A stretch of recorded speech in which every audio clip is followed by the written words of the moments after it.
Kita sekarang ini kan hidup di dunia yang, nyambung banget satu sama lain. Satu klik di satu negara bisa bikin heboh di belahan dunia lain.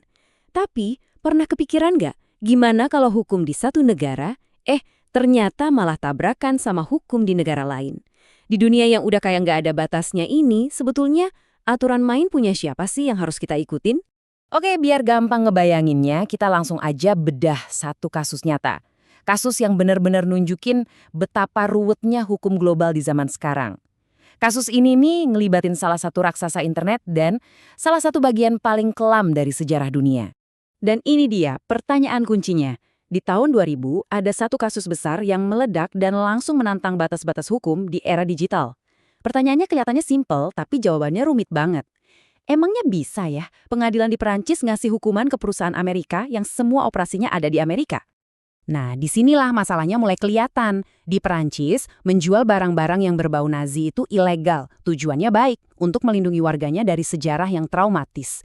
Jadi, pas warga Perancis ternyata bisa nemuin dan beli barang-barang itu di situs lelang Yahoo, pengadilan Perancis langsung turun tangan. Tapi, dari sisi Yahoo di Amerika, mereka berargumen, loh, ini kan kebebasan berbicara yang dilindungi oleh amandemen pertama kami. Coba bayangin deh, satu aksi online yang sama, tapi diatur sama dua sistem hukum yang bertolak belakang. Ini dia contoh sempurna dilema hukum global. Pertanyaan-pertanyaan rumit kayak gini dieksplorasi secara mendalam banget di dalam buku Global Legal Pluralism karya Paul Schiff Berman. Nah, buku inilah yang jadi dasar pembahasan kita kali ini. Berman ini menawarkan cara pandang yang benar-benar baru untuk memahami hukum di dunia yang aturannya saling tumpang tindih kayak sekarang. Jadi, kasus Yahoo tadi itu bukan kasus aneh yang cuma terjadi sekali loh. Itu cuma puncak gunung es dari sebuah fenomena besar yang disebut Paul Berman sebagai pluralisme hukum. Nah, apa sih maksudnya pluralisme hukum itu?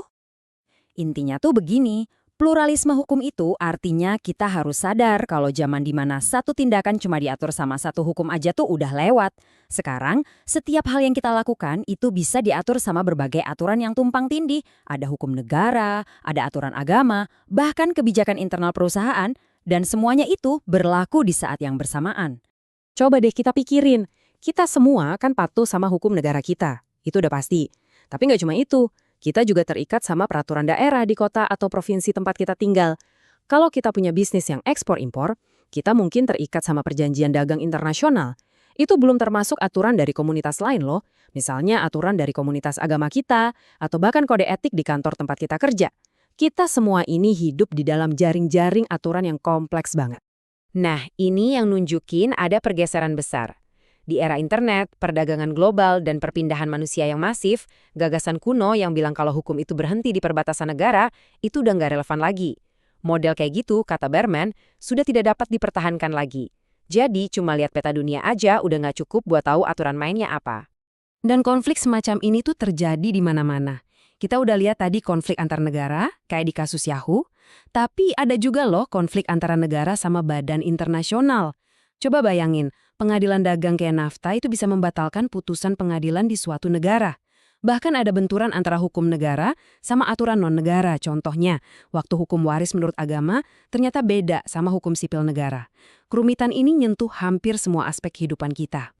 Terus gimana dong cara kita ngatasin keruwetan ini? Sepanjang sejarah, biasanya ada dua solusi utama yang ditawarkan. Tapi, kata Berman, dua-duanya ini sama-sama gagal. Yuk kita bedah satu persatu. Respons yang pertama adalah mundur. Maksudnya, ini adalah ide buat memperkuat perbatasan dan bilang kalau di dalam wilayah negara kita, ya cuma hukum nasional kita yang berlaku. Semua pengaruh dari luar ditolak mentah-mentah.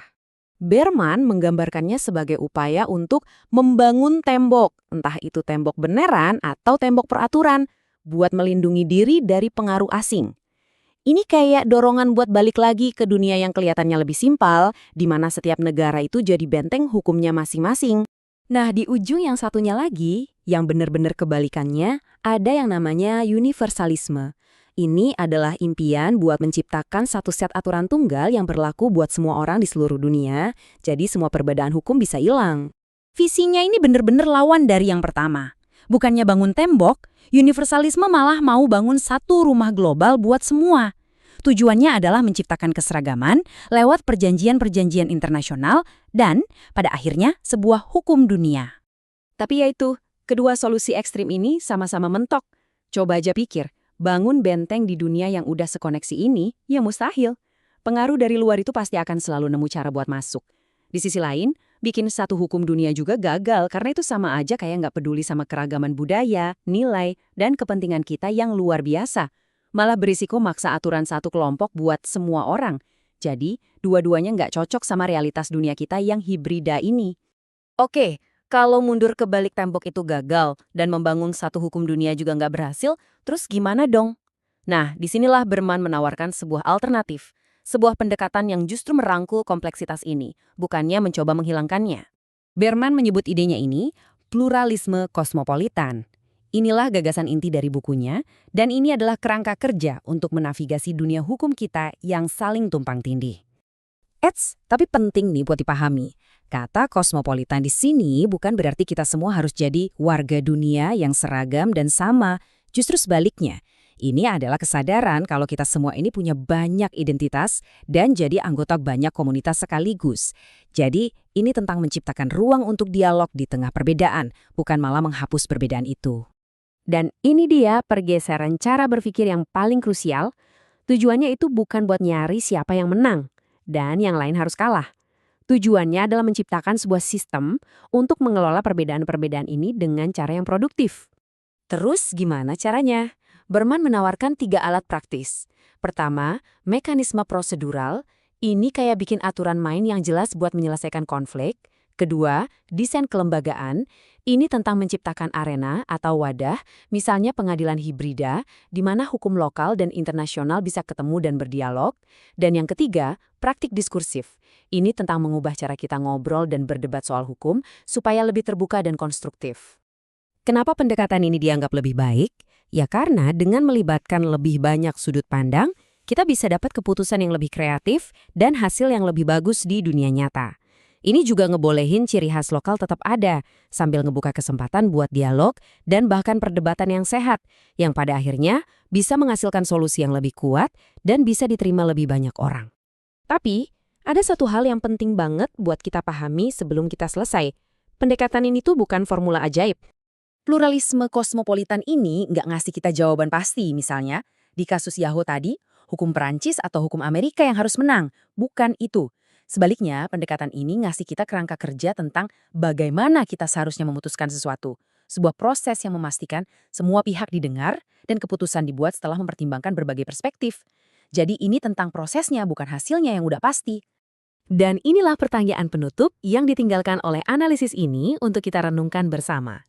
Di dunia kita yang begitu beragam dan seringkali terpecah belah ini, mungkinkah kita menemukan cara untuk hidup berdampingan dan menyelesaikan konflik bukan dengan memaksakan satu jawaban tunggal, tapi dengan menciptakan cara yang lebih baik untuk saling berbicara?